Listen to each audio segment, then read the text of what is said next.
There we go. Now you can hear me. Getting everything set up so we can have a good time. How do you feel about that?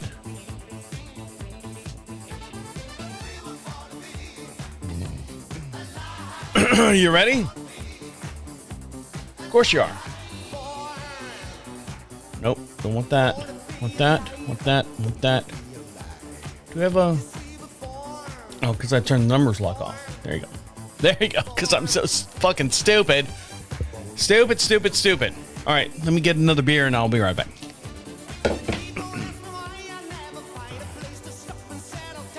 Are you ready? Are you just trying to navigate adulthood in a world that still expects you to have it all figured out? Welcome to This Is 50 with your host, Travis Holmes. I fucking knew it. I did. I told myself I would never do this again. I would never agree to this. I would never let this happen again because I don't think this person deserves it. I don't think this person understands the complication and the simpleness of my life, my job, what I do, what goes on here. There's a reason why I do things in certain order. There's a reason why I do things to take care of things. It might seem simple and trivial to you as far as, you know, why do I do this and make sure that this is happening, make sure this is happening? Because I know the recourse, if you don't follow steps 1, 2, 3, 4, and 5, then, you know, 11, 9, 10, and 12, how do numbers work? It's going to happen. If you're new to This Is 50, welcome. This is my mental health show. My name is Travis. I've been doing this. I'm 53 years old. I've been doing this for the last 4 years. We do it every Monday morning. I say Monday morning, Monday afternoon at 1 p.m. Eastern Standard Time. I'm a little late doing this one because I had some other stuff going on. The other stuff I have going on or had going on or still going on continuously is the website. The website, still building the website, still getting everything up and running. I had a bug in the system, and I'll talk about that here in a little bit. So you got 2 teasers. I got to write this down because I totally forgot what happened on Monday that drove me almost insane.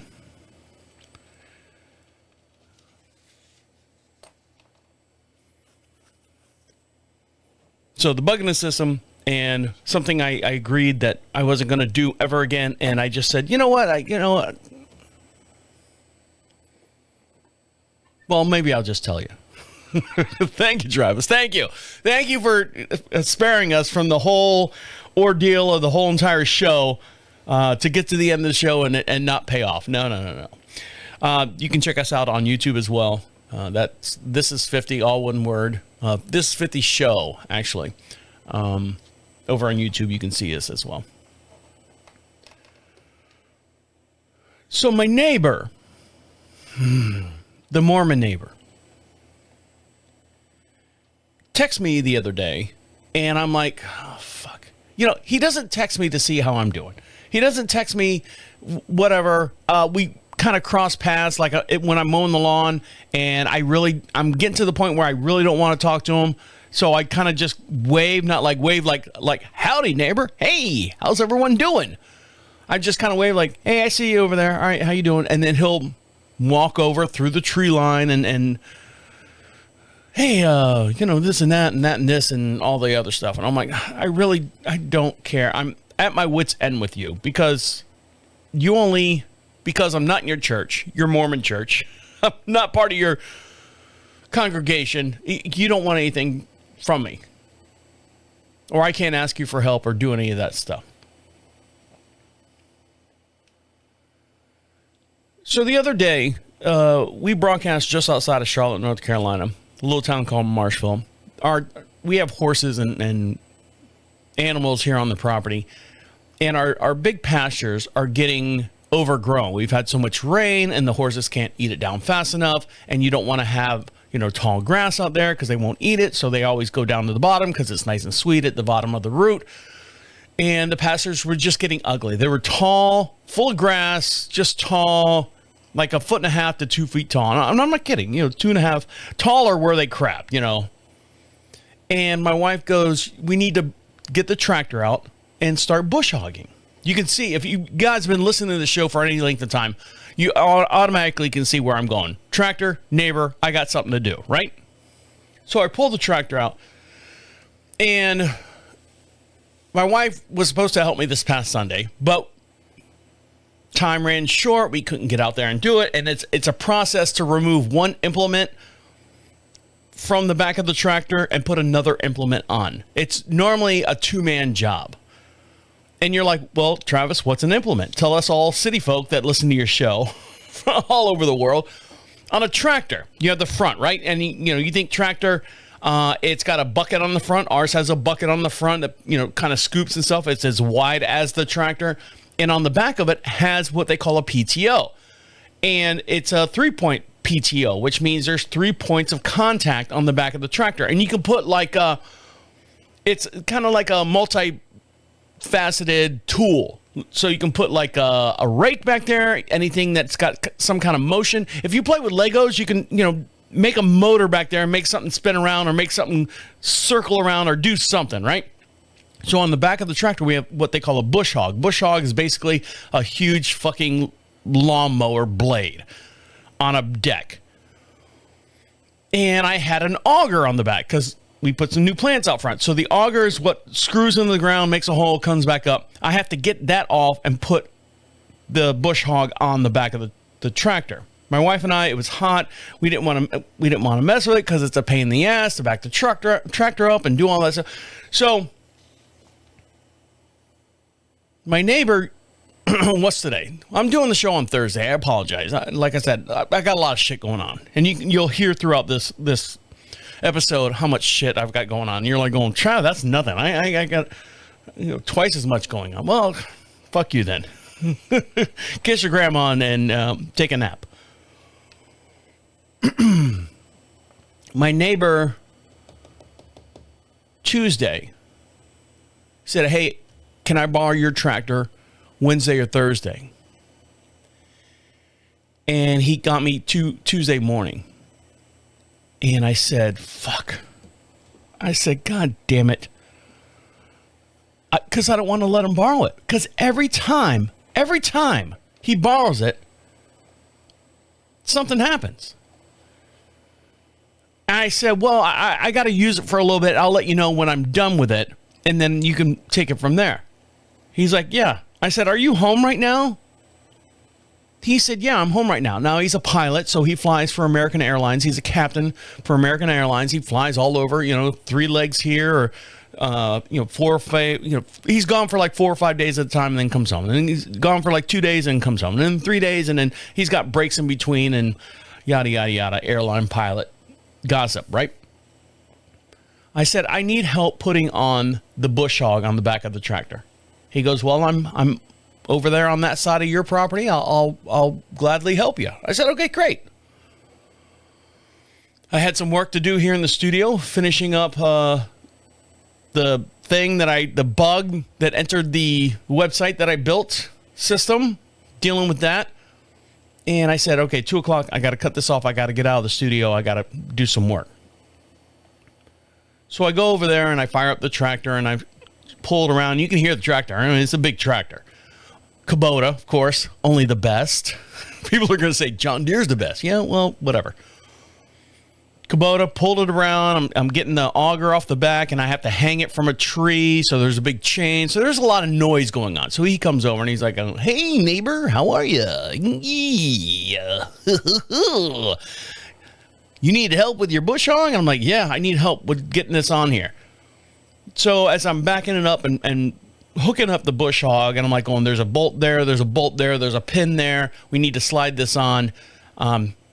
And I'm in the seat and I'm backing it up and he's trying to do it. He's pulling the wrong pins and all that stuff. He's so anxious and so excited to help me because he knows that he's going to borrow the tractor when I'm done. Hey, I'll help you do this. And then 2 2.5 hours later, I'm kidding. It took maybe 35 minutes for me to teach him how to hook this thing up. And he's like, well, if you just do this. And I'm like, oh, no, Mr. Pilot Guy, you can't do it that way. You have to do this first. You have to do this second. You have to do this third. And then when you do all that, everything clicks together. Then this will go on nice and easy. Wow, that's a lot of steps and a lot of work to get that done. I'm like, yeah, that's the nature of this thing. That's the nature of how this mechanical thing works. You, on the other hand, sit in a plane and, you got your own checklist and check log or whatever it is. This is the way this has to work. You have to be careful about this. You have to be careful about that, and yada, yada. So I used the bush hog. I said, thank you for hooking it up. Right now it's got maybe 3/4 of a tank of diesel in it. I said, I probably won't burn all that. I'll probably burn maybe, down to a 1/4 tank. But he goes, I'm just moving some stone and stuff. I said, okay, fine. I'm using the bush hog, no lie, for 5.5 hours straight. And I'll post some of the photos up on the This Is 50 Facebook page of me just out there bush hogging, and it's just grass, just tall grass. And, thing bogs down. You got to back it off. And I'm up there and I got my headphones on. I'm listening to podcasts. I'm listening to music. I'm doing all my, drinking a couple beers. I put my Kubota has cruise control, and I put it on cruise control, and I'll go up and do a path and then turn around and come back, and then luxury, right? And when I'm all done, instead of putting it back in the big hay shed that we have, which is a pain in the ass to get that thing in and out of anyways, because there's trees and stuff, you have to navigate around it. I parked it close to his property, so all he has to do is jump on it, start it up, and go. No problems, right? Well, now there's a problem. Jesus Christ. And I'll dive into that when we come back. So stick around. I'll be right back. So I'm still running every day, 4 miles. And I say running. Hold on. Let me backtrack a little bit. I got to write the time down here too. I'm so busy. This is my life. 43. I have backed down my running, like what did I call it? Jeffing. You run 50 yards and then walk 10 yards and then run. I mean, like at a sprint, 25 yards and then walk 50 yards. I heard someone on the news a while back calling it Japanese style running. And I'm like going, what? Someone already named this or put a moniker on this? It's Japanese running? Where you walk, I think it was on TikTok. Of course, I'm a big TikTok fan. Where you walk at a fast pace for a minute and then slow pace for 2 minutes and walk at a fast pace for 3 minutes. And then it's kind of the same thing. One is yardage, one is time. I have now, for the last month and a half, oops, I'm hitting the microphone here. If you're watching this on YouTube, hi, how are you? I've had to stop running. And when I say stop running, my jog that I do, I was at a pace, my top speed on the cul-de-sac, which I'm still running down the same cul-de-sac, see the same people every day, and they're like going, don't you get tired of this? It's hot out here. And they're all full of fogies and stuff. Some young people are moving in, but the older people that are out there are like, it's too hot. I'm walking my dog. I want to go inside. My top speed at any given, on average, was 4.7 miles per hour. But what was happening is my left Achilles heel, or my Achilles tendon, has just, it kills me. I've eliminated gout because I switched up my whole entire diet for the last month. I'm like, well, maybe I should do this and eat less of this and all that stuff. So it's not gout. It's a tendon, your Achilles tendon on my left foot. I call it the Brad Pitt disease because it sounds sexier. If you don't know what that is, look up his IMDb. And I'm like, oh man, it's tender. And plus the running, I've got 2 crushed vertebrae on my back. Everyone's like going, oh my God, Jesus, get over yourself. And the impact of me running on the street, the bang, bang, bang, bang, bang, bang, bang, bang, bang. Now I got really good shoes. My wife bought me really nice shoes, but the bang, bang, bang, bang, bang. Sometimes my lower back will go, not this time. And my body will do like this twitch. And I'm sure from the outside looking in, people are going, "Ah, look at the mentally retarded boy running down the street."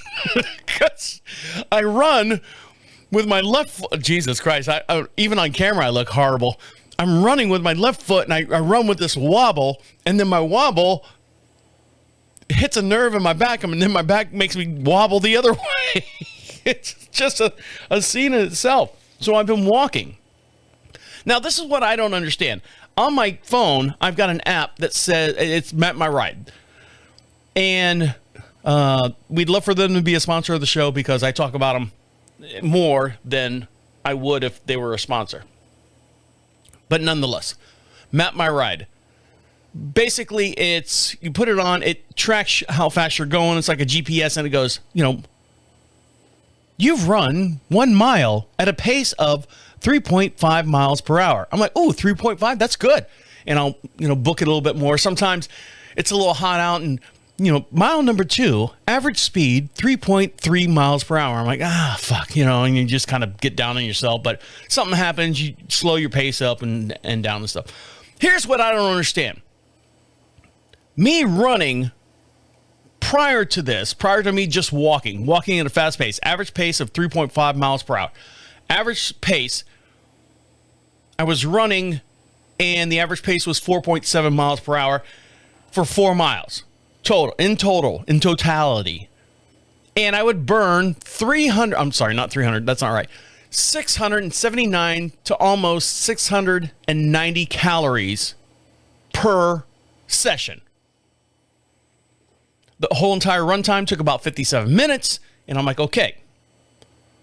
Now, but it was killing me. It was killing my Achilles tendon. It was killing my back. My legs were getting, 53 years old. Don't get old, they say.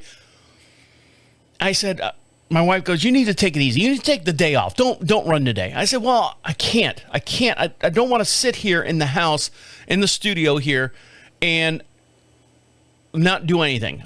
My body just won't allow me to do it. Nope, got to get out and do something or make myself productive. So I decided to do the walk, and the results were this. Here's the results. Now it takes me 1 hour and 7 minutes to do what running took me 57 minutes. So I've added a little bit more time on my schedule there. I've gone from 4.7 miles per hour to an average of 3.5 miles per hour walking. Okay, that's fine. Less impact. I'm good to go. My calorie count, when it says how many calories did you burn, and you're like, oh, well, it's just a guesstimate. No. I put my height, my weight, where I live, and it'll follow me on the terrain, because it's an incline and a decline, and an incline and a decline.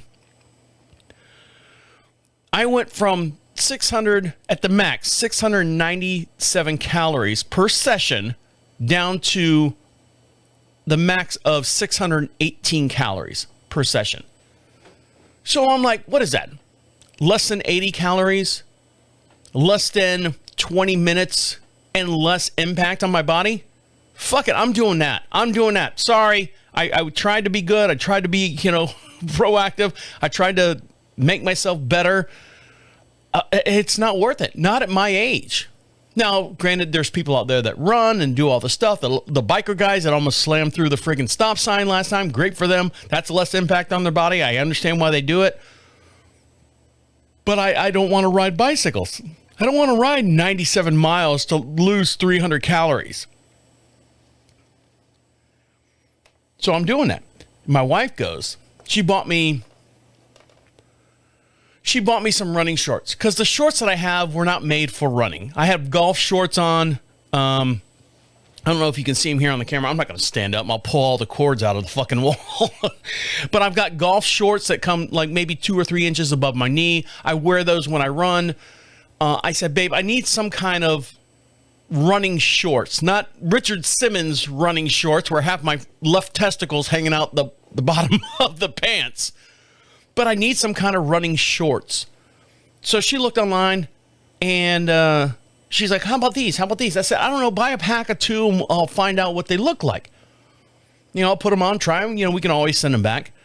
And they're nice. And the reason why I needed running shorts, because the shorts that I have, my golf shorts, they were holding water, and I felt like I was running with a fucking wet towel around my waist the whole entire time. So she found me a pair of running shorts. A little string tie in the front, pockets with zippers on the side. A little excessive, but all right. And the shorts are a little higher. They're about 4.5 inches off the top of my knee. And I put them on. And normally she doesn't see me put them on because she's gone in the morning, or she's gone before I even start my run and get dressed and stuff. She saw me the other morning. A couple times she mentioned it. She's like, babe. I said, yeah. Those shorts, they make you look good. Your legs, I can tell. They're more defined. They're more cut. I said, now I've always been physically active. I've never had fat legs. They're not like sausage in a casings type deal. I've always had fit legs and stuff. But she's like, no, I can see a little bit more muscle tone and stuff with these shorts that you have on. She said, here's the clincher. She should be a salesperson for these shorts. She goes, and they make you look so much younger. I go, I look younger? She's like, yeah. I think it's that old man short mentality, like shorts, not short in height and stature. I'm talking shorts as far as what you're wearing. She's like, you've been wearing like cargo type shorts and these shorts that are, almost 2 or 3 inches off your knee. I'm going to get you.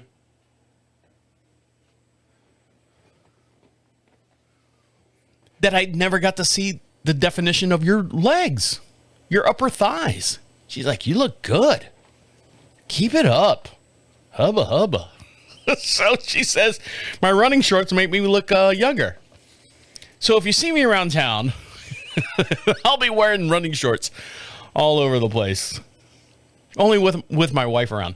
They're not shorts that you would go out in, but still, I felt good. It was a good compliment. I need a cheat day too.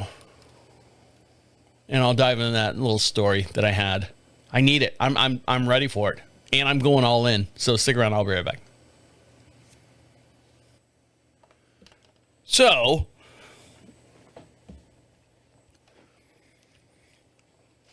my neighbor borrowed my tractor. I'll pay this off while we're sitting here talking. Prior to that, my wife, we have 2 cats here. We have Trisket, the biscuit, and we have Tater Terminator. One's a male, one's a female. They're both rescue cats. They're great cats. One's what they call like an alley cat type thing, and one's like part Mancoon, long hair all over the place. So my wife is in charge. That's her job. She wanted the cats. I said, yeah, by all means, we'll have cats. I don't mind doing it. It's not a chauvinistic thing or anything like that. But she cleans the cat litter. Because I, as a man, I will sit there and let it go for like 4 or 5 days. And then I'll just fucking dump the whole thing and then start over again. She'll go in there and clean it out. It's kind of like when I first met her, we first started, dating and everything like that. Her therapy is going out into the stalls for horses. We've always had horses ever since, prior to me and even today, of course, we have horses. She's like, it's so therapeutic for me to just go out there and zone out and just pick horse stalls all day long. She's like, I'll pick everyone's horse stall. It's therapeutic. Her mentality, her brain waves, it's like I'm getting something done. I'm getting something, I'm from start to finish, project, done. That's why she's really good at her job at what she does. Scooping horse shit. No, I mean her actual full-time job. This is just therapeutic for her. So cat litter, cleaning the cat litter box is kind of the same thing. It's a mini horse stall in our house. 2 of them. We have 2 cat litter boxes. They pee in one and shit in the other, which I don't understand, but they do. and she'll scoop it and tie it up in a little bag and put it out on the back porch. And then we go out and we have a fire pit and we just throw the trash on the fire pit. We're out here, man. No one smells us. Nobody smells us. So she said, hey, when you go to Walmart, can you grab some new bags for the cat litter? And the cat litter's right next to her office. She's like, and I need new trash bags for my trash can. So make it all in one purchase. So me being the pinch and penny guy, I saw these, roll of bags, like 100 of them for like, I don't know, $4. And I'm like going, oh. And then I look at the Glad bags that she likes, with the Ziploc or the pull strings on them, 20 bags for $9. And I go, I think I'm going to go with these this time. Let's try these out for a little bit. She's only putting cat litter in them. How hard can that be?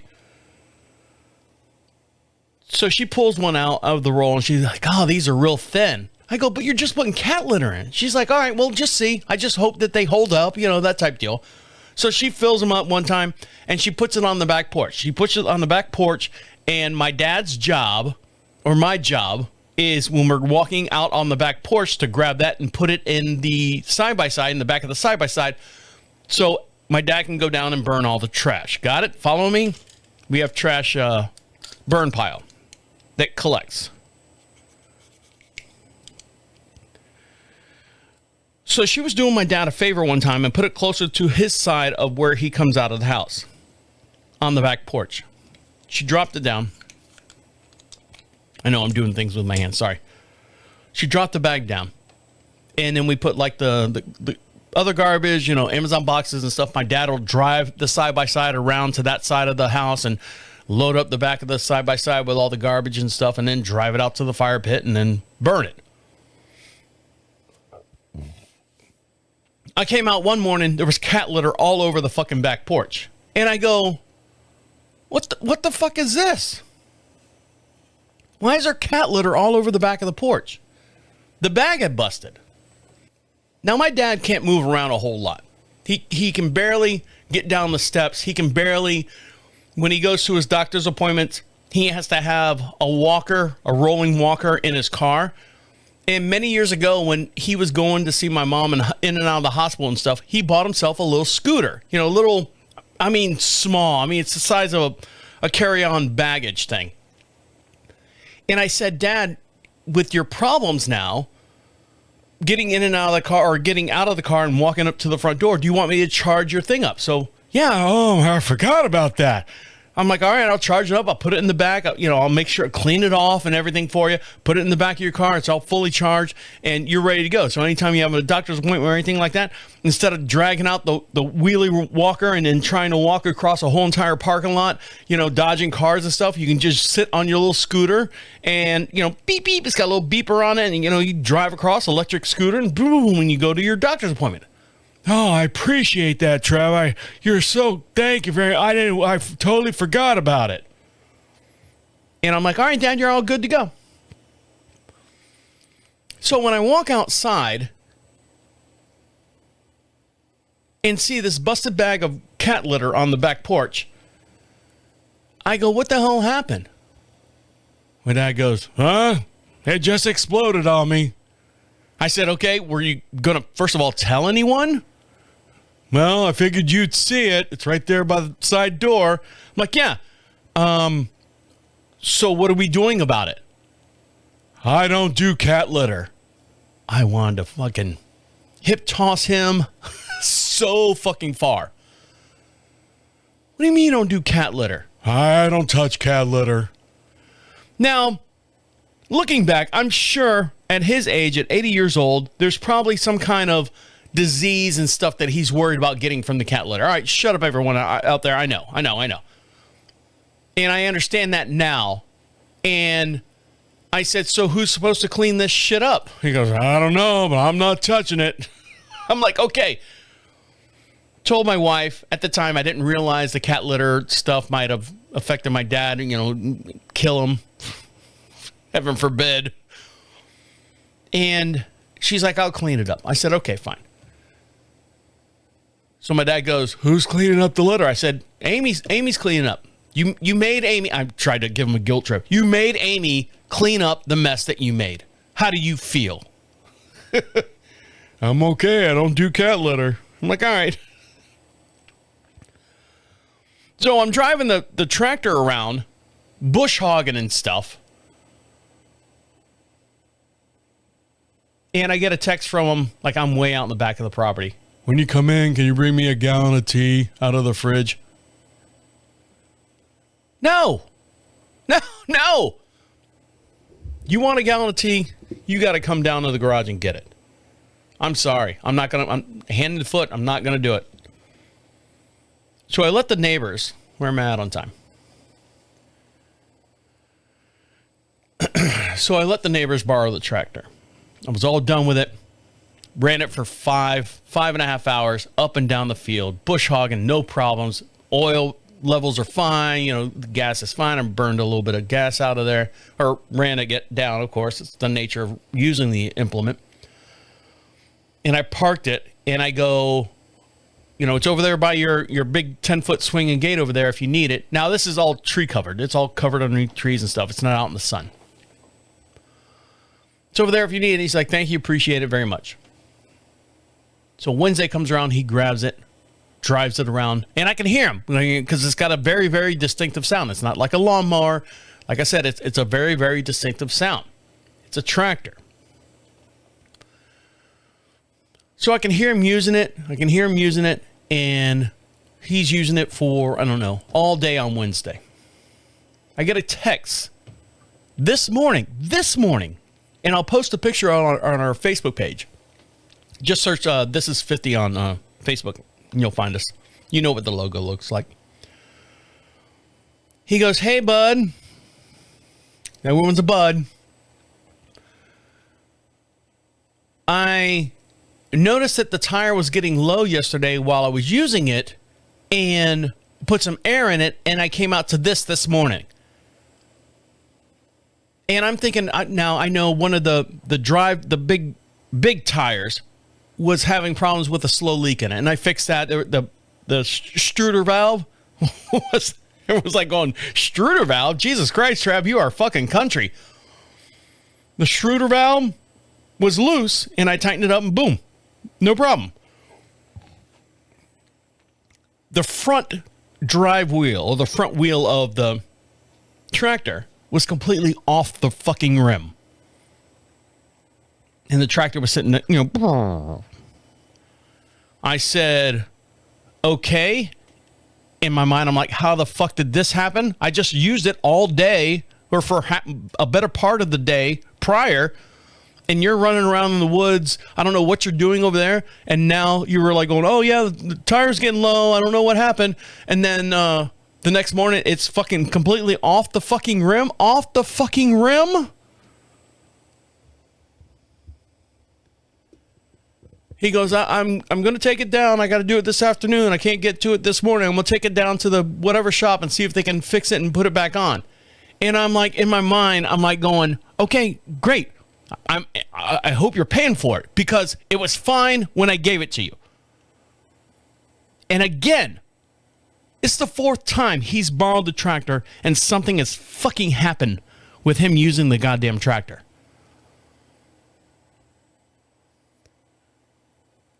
There's something wrong with him. Every mechanical car, lawnmower, and stuff that he has on his property, for some reason, is always in some kind of repair or fixing of some sort. All his kids' cars, everything. And he's a fucking pilot. I'm not flying with him. If he's on the plane, I'm thinking engines are going to fall off. There's something, his aura, someone out there in the stratosphere, the hemisphere, the whatever ecosystem, lord of the sky and earth and all that stuff, does not like him being part of this mechanical industry that we call life. Because everything he gets on or something he's driving or in control of, something fucking happens. He's got bad juju. He goes, I'm going to take it off. I'm going to take it down to the thing and I'll let you know what happens. I said, okay, fine. Let me know what it costs. Because I'm a responsible owner of the tractor. Should I have said that?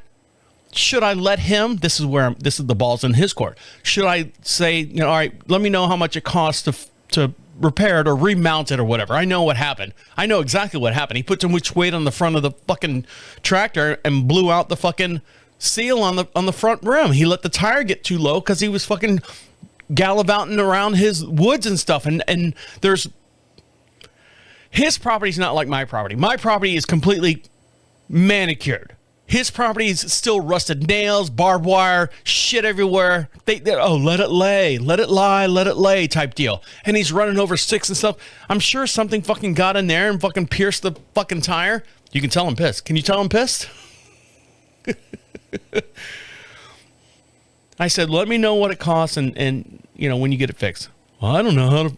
I think I'm going to have to use the bucket to jack it up so I can get the tire off. Whatever you have to do. You borrowed it. You deal with it. Let me know what it costs, and you're not going to use it. I told you I should have never let him use that thing again. I watched a documentary the other day, and I was like, ooh, this is going to be good. And then I watched that. I was like going, it was all right. And I watched a couple other shows and a new show that I'm getting into, which I think mentally it's going to help me in my job, what I do here, between this podcast and the other two podcasts that I'm doing. I think it's going to help me. Maybe. I don't know. But it's fun to watch, and I'll dive into that when we come back. So stick around. I'll be right back. I got out of the shower this morning. Easy, ladies. I know. Ew. No, I had my running shorts on. I look good when I come out of the shower. You wear them in there? No, I don't wear them in there. It's stupid. And I was taking the towel, how you do the whole Irish Spring where you rub or I don't know what commercial it is, where they have the towel. Everyone's got the towel wiping their back and they kind of snap the towel and they kind of look over the towel and go, hey, soap, that type, whatever that commercial is. And I stretched this left arm out. And right here, if you're watching this on the video, let me move the camera. Right here, it hurts. Like it's tender. The reason why I bring this up is because the whole, I don't know what I did. Did I do it while I was bush hogging? I don't know. But the reason why I bring it up is because when I had my right arm was infected while I was on the Alaskan cruise. Yeah, go listen to that story. That's a joy in itself. Where I had the infection that was eating up my arm and stuff, and I was on IV every 8 hours and stuff. That was great.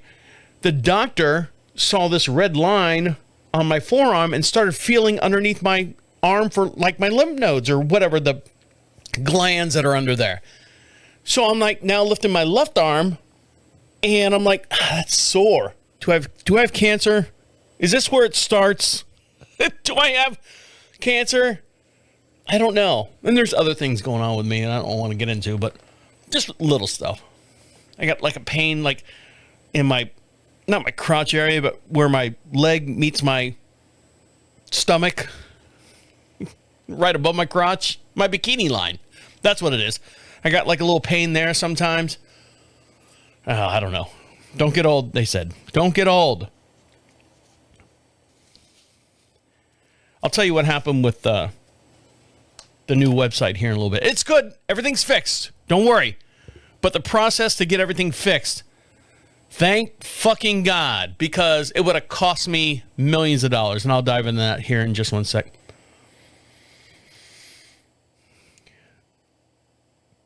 Because I've been running, and I was telling you at the beginning of the show, my Achilles heel, my Brad Pitt disease. Have you found out what that is yet? My left heel is I eliminated gout because I changed my whole entire diet. Every morning I have 3 eggs, half a cup of cottage cheese, everything bagel seasoning on everything, and hot sauce. Lots of hot sauce. Maybe quarter cup of hot sauce on everything. That's my breakfast. Liquid lunch, of course, as you guys know. I never stray from my tried and true. And dinner, I've been eating these high protein, low calorie meals that I've been finding on TikTok. Chicken breasts, this and that and that. Chicken breasts, this, that, and that. Whether it be spinach, whether it be broccoli. And I've been eating that for the last month and a half. I feel a difference in my body. I really, really do. I understand what, when people say I want to eat clean, I want to eat this, all the preservatives, and I've eliminated all my, my grazing, what they call grazing food, potato chips, pretzels, things of that nature. And I've gone to just shelled peanuts or unshelled peanuts. Well, that's bad for you too. They're legumes, Travis. You can get, your body swelling and all inflammation. I know. No, fuck you. But it's fiber. I need that fiber in my body. Pick one, use it.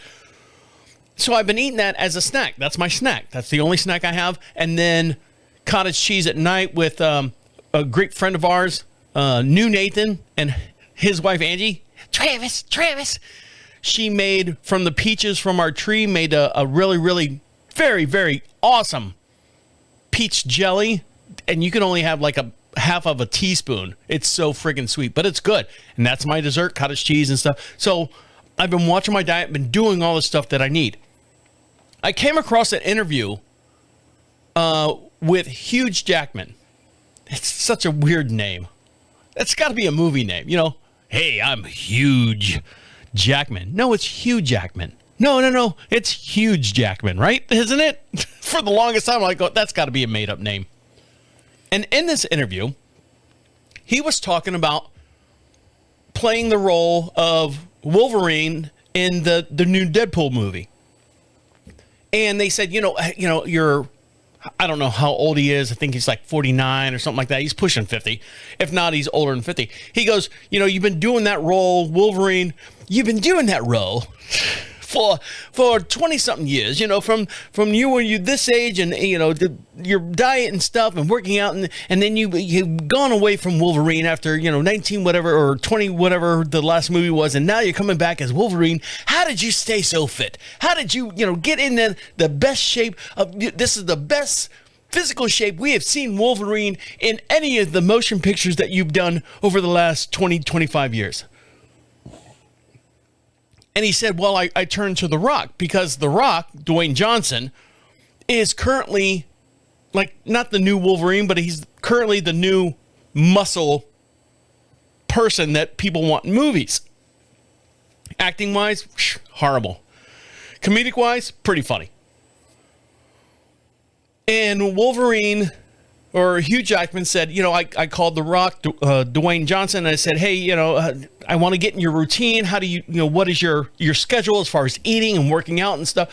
And they did it. He's like, The Rock gave me, I'm trying to do an Australian accent. The Rock gave me his regimen and stuff. And he goes, always remember, I know I don't sound like Hugh Jackman. I'm trying to do an accent just in the same, just to get it out. He goes, always remember, you need a cheat day. And I was like, all right, a cheat day? What is that, like hamburgers and fries on Tuesday? Once a week, once a month type deal? And The Rock, Dwayne Johnson, said, no, cheat day like this. And he sent him a video. Because he eats he needs so many calories. It's 3 pizzas, 15 cheeseburgers, a half to 2 to 3 to 4 gallons of ice cream. All this stuff is laid out on donuts, all this stuff. He's like going, you need a cheat day. Your body needs this. And I'm sitting there watching this and I'm like going, I think I need a cheat day because of the way I've changed my lifestyle. Because of, I'm eating, like Hugh Jackman, I'm eating chicken breasts and broccoli, 3 times a day and not me so much, but him to maintain his physique and everything. He doesn't look as good as in running shorts that I do, but still, he goes, I was thinking just a hamburger on the weekends or something like that. That was my cheat day. And then The Rock saying, no, you need a cheat day.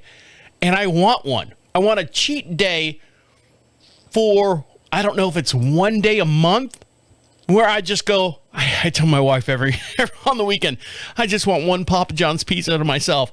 Or I'll mention something to her. I'm like, oh, I could go for 3 Arby's big roast beef sandwiches right now. She's like, well, stop and get them. I'm like, no, I won't.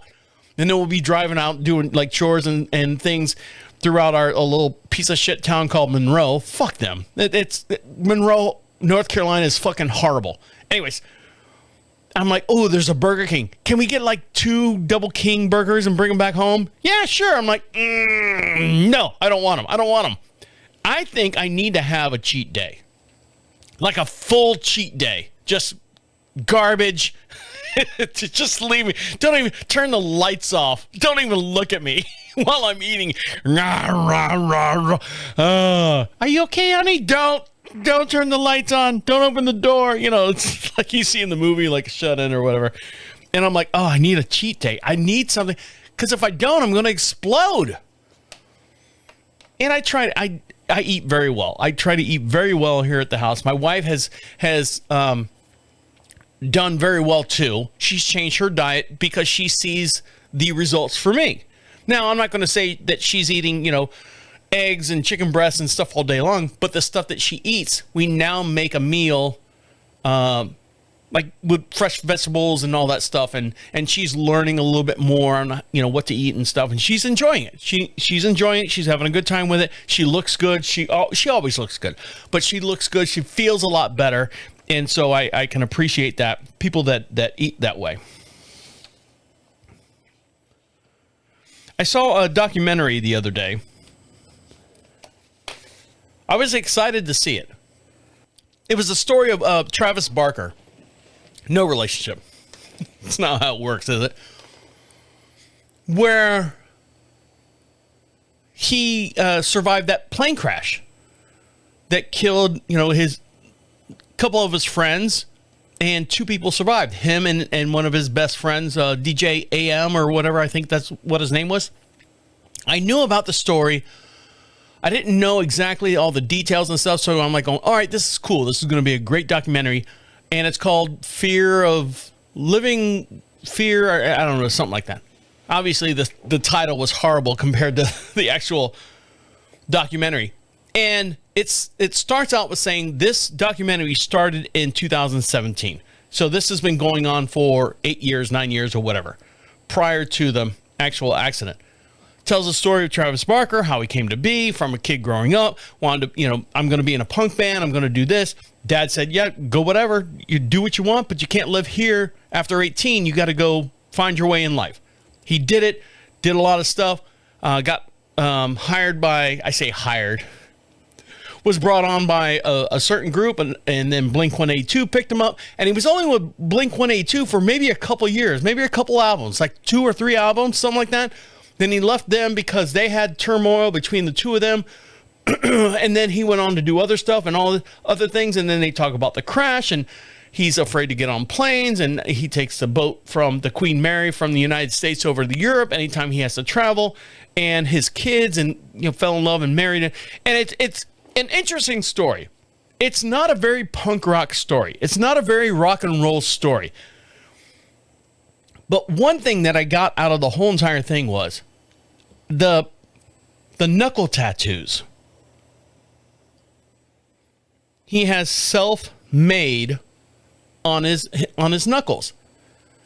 And I'm like, he said something in the documentary saying, my father didn't want, he's not one for words. He's very, very enclosed guy.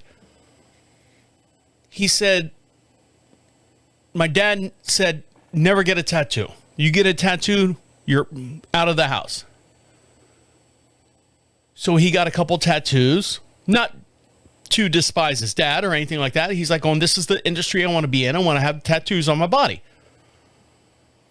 And he even said, that if I got enough tattoos, it would make me focus on my goal, what I want to do. I can't get a regular job doing that. I can't, with tattoos on my face or tattoos on my arms and everything like that. It'll make me and push me and force me to be the best drummer of all times. I understand that completely. But I want to get, I've always been envied of people that had knuckle tattoos. There was a good friend of mine in high school. She was like a goth chick or whatever like that, kind of punk rock goth chick. And later on in life, I found her on Facebook. She's got 3 kids and stuff. She's still kind of, the pink hair, the red hair, the piercings. She's got like that, what they call that rockabilly look.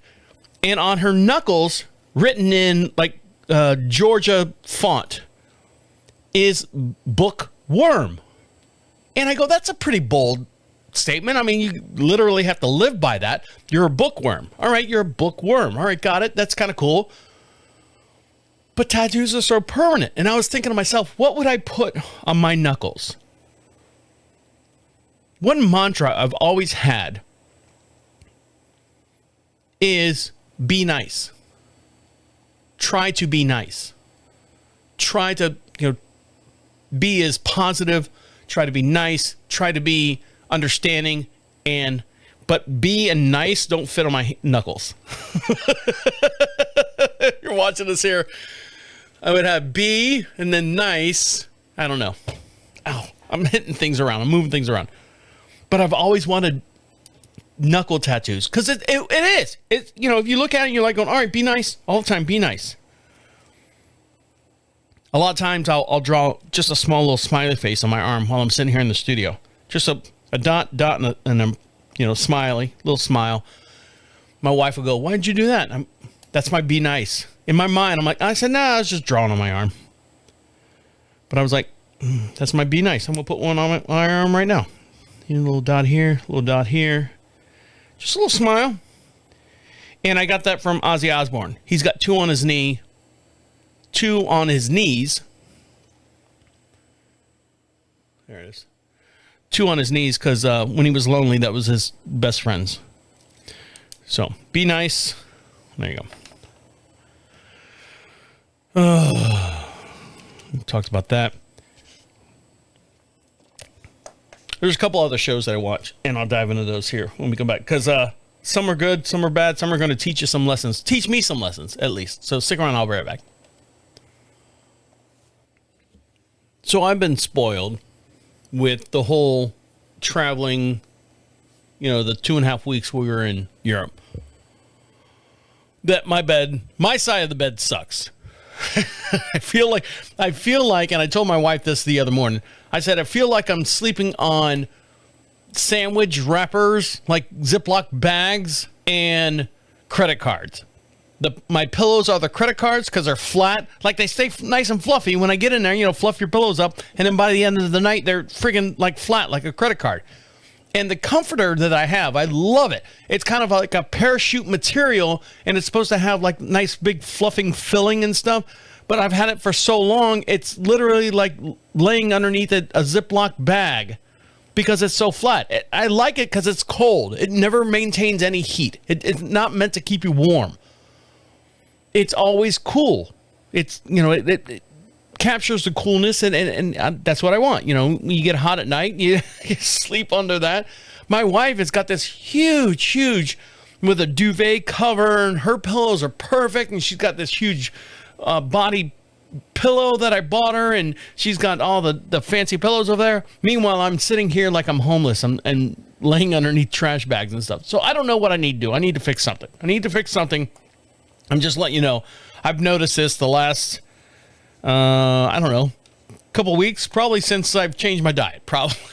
It's no relationship at all, but anyways, it's in there somewhere. I've been watching Big Brother with my wife. We love Big Brother. It's summertime. She's like, you should really be on that show, hon. And I go, no, because I can't be nice. I try to be nice, but I can't. I'll tell them all. I'll be the first one out. But there's this guy from Big Brother. I forget his name. I'm going to just Rashi, the Indian guy, the Indian Middle Eastern guy. His haircut, and I'm one here to talk if you're watching this here on the YouTube channel. I kind of faux up my faux hawk. Not my faux hawk. It is an actual mohawk. Both sides are shaved. I tried to stick it up a little bit, but it's too long. Plus wearing a headphones and stuff like that. So it's kind of fallen throughout the show. But I have a full length mohawk inspired by Travis Barker. Watching that stupid documentary. And the Indian guy on Big Brother, his head is like shaved short from his front hairline to the back of his crown. Anyone who does hair cutteries or anything like that know where the crown is. And then the back of it is a little bit longer. It's probably maybe inch and a half to, let's say inch and a half. Fuck it. Longer in the back. And I'm like going, that's like a Hindu mullet. And I was like going, there's no way people wear that all the time. The only two places I've ever seen that type of haircut where it's nice and shaved and they do the hairline, like they edge it out real nice and, tight and right. And then have the long in the back. I've seen it in two places. One, prison pictures, Johnny McJohnson is up for parole and there's a picture of him here, in prison like this, And then I saw some guy at Walmart the other day with that same haircut, and he was not white. He was a descendant of whatever culture that is that has that haircut. Is it a culture thing that they have that haircut? Anyway, so I just make fun of him all the time. I'm like, who has a haircut like that? What purpose is that? As I'm sitting here with a full-on mohawk, and I think my mohawk's probably about 3 or 4 inches tall. It's too tall. It won't stand up, but you can see it. I've been watching, I watched Furious. Holy Jesus. Furious, I think it's on Hulu. It's not a guy's show. Ladies, if you're watching it, it's tough to watch. Because it deals with a lot of child...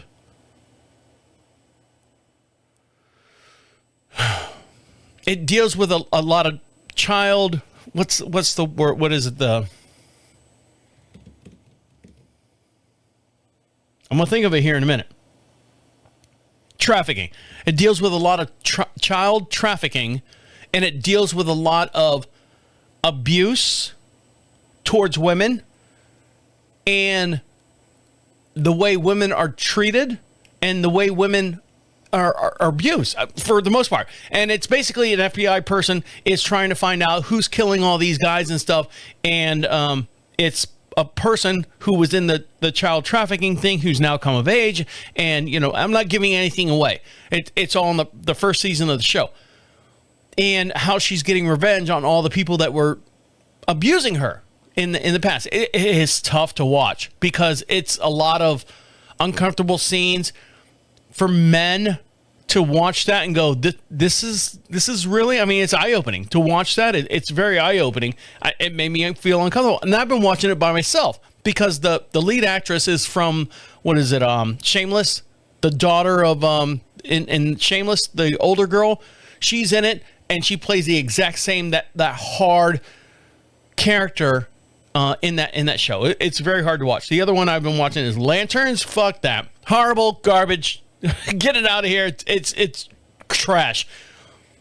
100% on Rotten Tomatoes. Bullshit. I watched 2 episodes. And I'm like going, this is garbage. Not the show concept itself is garbage.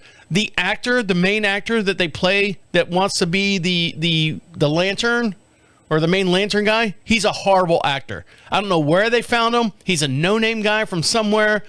And then they trying to pad his crappiness with other main actors that have been in stuff. Garbage. Throw it away. Garbage. Dumpster fire. The one show, I said, well, 2 million people can't be wrong type deal. I saw a slight commercial for Mad Men. Now, Mad Men has come and gone. They're not doing any new episodes or anything like that. But I never knew what Mad Men was. And I like John Hamm. We've watched Strangers and Neighbors or whatever that show was. There was a couple other, the Donnas or something like that. I don't know where he plays a cop, like a sheriff in a town that was really, really good. And I'm like, you know what? I really like John Hamm. He's got it.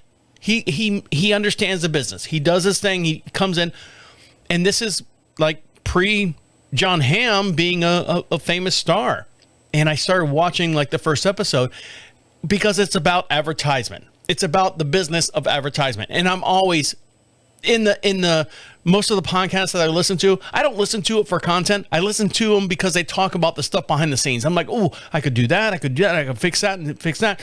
And that's kind of where I'm going to, we're going to talk about here in a little bit, the reason why I started building like the website and all the other stuff that I'm getting into. And that's, I'll dive in out of here in just one sec. So bear with me. I'll pay that off here in a second.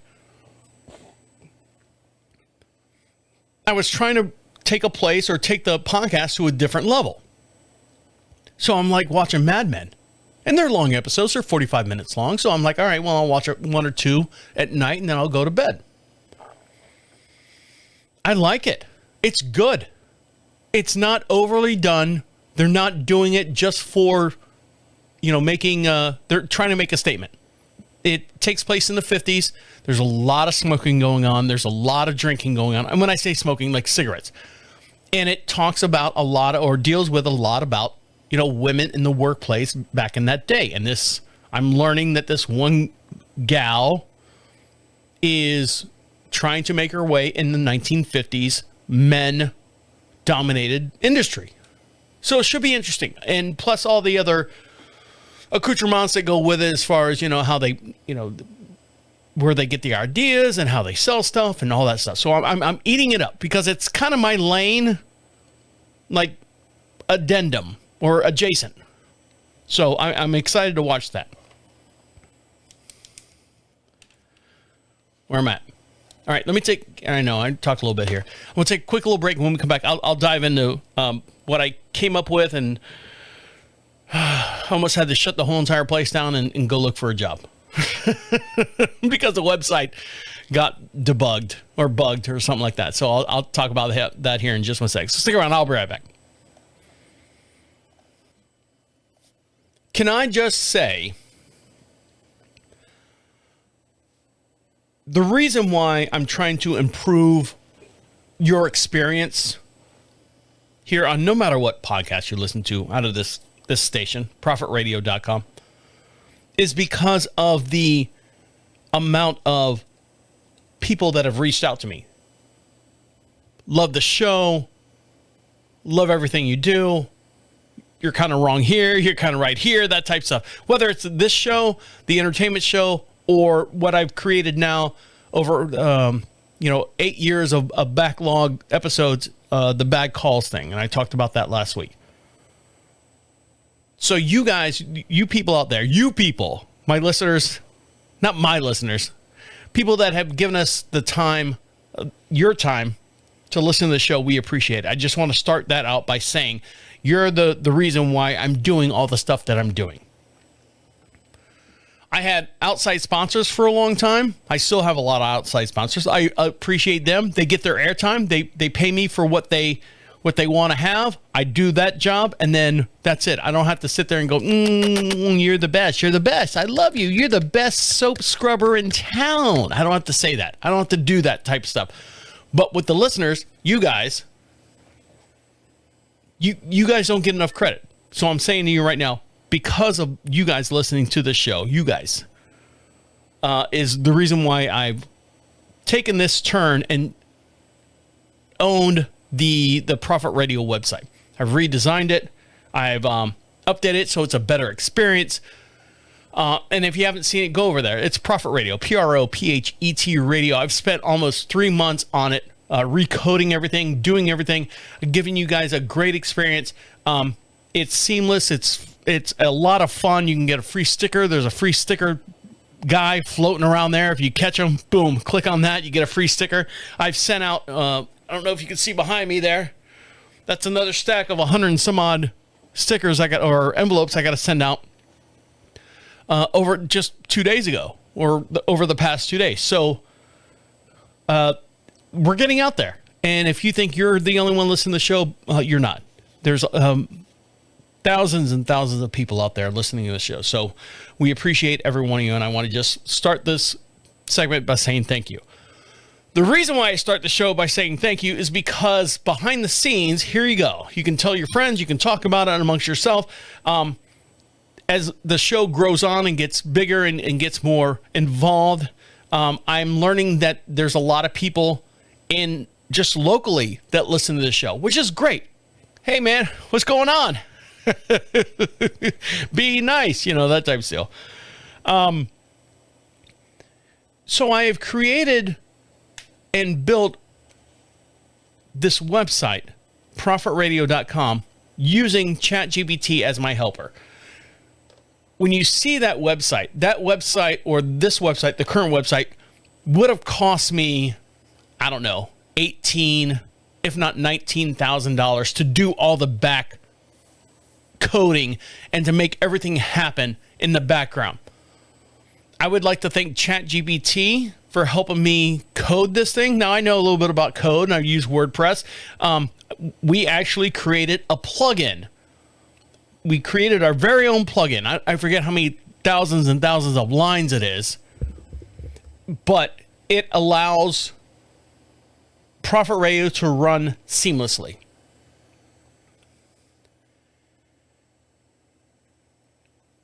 And until the other day,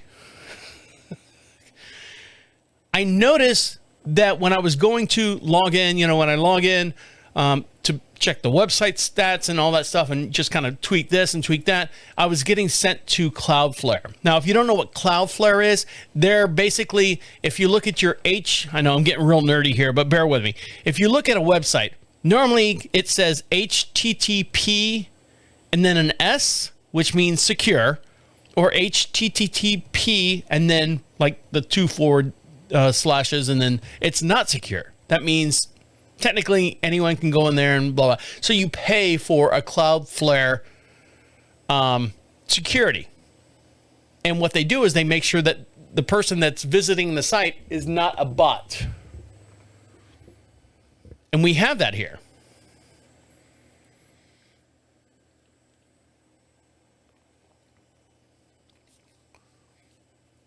So I'm going into the WordPress, and I'm going to my host distributor, and I'm trying to add we had a new sponsor. I'm like, okay, I need to add a new sponsor here, and a new musical artist. I'll put a new musical artist there, and rewrite the code and stuff. And then I hit preview, and it would send me to the alert, the security. And the security was a fake security. And I've been dealing with this bug. It replicates, like you've seen emails, okay? Just to give you an idea, the common people out there, not that we're all advanced or anything, but the people out there, if you get an email that says, PayPal, here's $42 that's sitting in your account, and you look at the address, and it's like, all these different symbols and stuff at whatever website, and you're like going, that's not a PayPal email address. That's what it was. Somehow, somewhere, through my server, I've reached out to him. I've ripped him. I pay this amount of money and you want this little thing to come in there. There was a thing called Icarus that was loaded into the Profit Radio webpage that was sending just me, no one else out there. So if you've been sending us emails and all that stuff and photos, it doesn't affect you. It affects me in the web designing process. And I'm like, how do we fix this? How do we do this? I spent 4.5 days going through and cutting this cancer out of the website using ChatGPT. And if it wasn't for ChatGPT, and you're like going, well, doesn't it just make stupid logos and stuff like that? No. I literally have to go, I copy the code and paste it in there. I'm like going, hey, this is what I'm looking at. What do you think it's that? And it goes, all right, now open up this side, send me a screenshot here and open up this. And there it is right there. All right, we found it. And I'm talking to this person, this ChatGPT, and I call it Chet. I'm sitting there back and forth talking to Chet, back and forth, sending to him, him or her, but I just call it him because it's just easier for me that way. I send them the code. I send them the screenshots. I'm like, it's here. Yes, it's in the plugin. And then we open up that and open up the README and all that. And we cut and paste and click and delete and restart and talk to the server and the server. And all that would have taken me, like I said, another $5,000 to $6,000 to figure out why I was getting blocked off of the website, the back logistics of the website. Front of the website, you guys would never even know. For the last 2-3 weeks, you guys would have never known. But I couldn't physically go in there and fix stuff.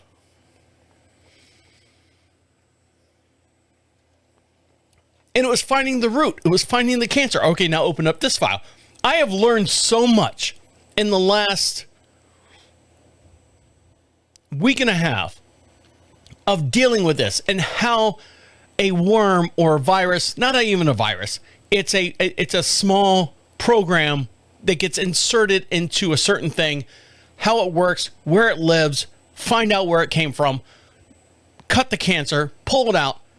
Oh, and then, as soon as you pull it out, you restart everything and clear the caches, and all of a sudden there's something else and it pops up again. You're like, oh, okay, it's still in there. There's still a root somewhere. And I've sat there for, like I said, 48 hours dealing with this. That's why this past Monday show, I'm like going, my wife goes, are you doing This Is 50 on Monday? I go, no, because there's still some kind of root. There's a little nugget in there somewhere. I can't figure it out, that I need to get in there and, trim it out, cut the tumor out. Okay. All right. It's fine. I'm just asking you. I'm trying to be nice. And I found it, worked with the server. I'm like going, hey, can you give me the last IP addresses that have accessed my account or my website? And it says, yes, this is this. And we talk back and forth. And I'm like, all right, you need to flag this. I'll go ahead and block that on my end. I'll cut this out and all these other things, and found out everything. And so it's done for now. Wow. Knock on fucking wood, please. But it took me, like I said, 4 or 5 days to sit here and literally undissect my website to find out where this fucking worm, this little bug, was sitting in my code, my data, or anything like that. And it wasn't like what you see on TV, instead of / it's // and it's not that. It's an actual file that you have to go in there and find and literally go, okay, eliminate that. Where'd that come from? Eliminate that. Backtrack that. Inspect this website, and you go through all the logins and all that stuff. It was a mess. I would have never in my whole entire life would have thought that I could do that. And I know there's commercials running on Hulu right now where there's an old lady sitting on her phone and talking to ChatGPT. Oh, ChatGPT, and she's like knitting something. And so what do I call you? Hi, I'm, you just call me ChatGPT. No. And I pay for the premium plan, of course. So it's not for free. You have to pay for it. There's a free version, of course.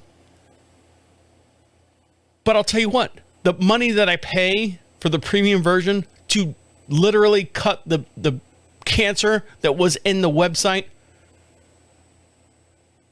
was well worth it. And I learned so much more. I learned so much as far as coding and what to look for and what to ask for and what to do and make sure that this covered and this covered and this covered. So it was a lot. But as of now, I think let me make sure. I don't want to. You're watching this here on the YouTube channel. I got this is the main computer here that you see me here. In the background is my work computer, which everything happens. There you go, right there. And we'll click on it. There it is, up and running. Looks good.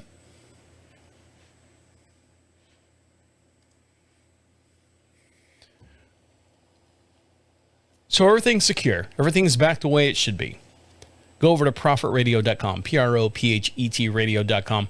Get yourself a free sticker. If you want to support the studio, if you want to hear some really, really funny stuff, click on Bad Calls. It's 99 cents a month. There's my shameless plug. And you can hear me rant and raving and and cussing out telemarketers. That's the best part. Oh man, I let them have it. And there's over close to 1,000 different calls over there. So 99 cents a month. Enjoy that as well. And it helps support what goes on here in the studio. All right, guys, I appreciate you listening to me work all this stuff out. I'll talk to you later. Okay? See you. Bye.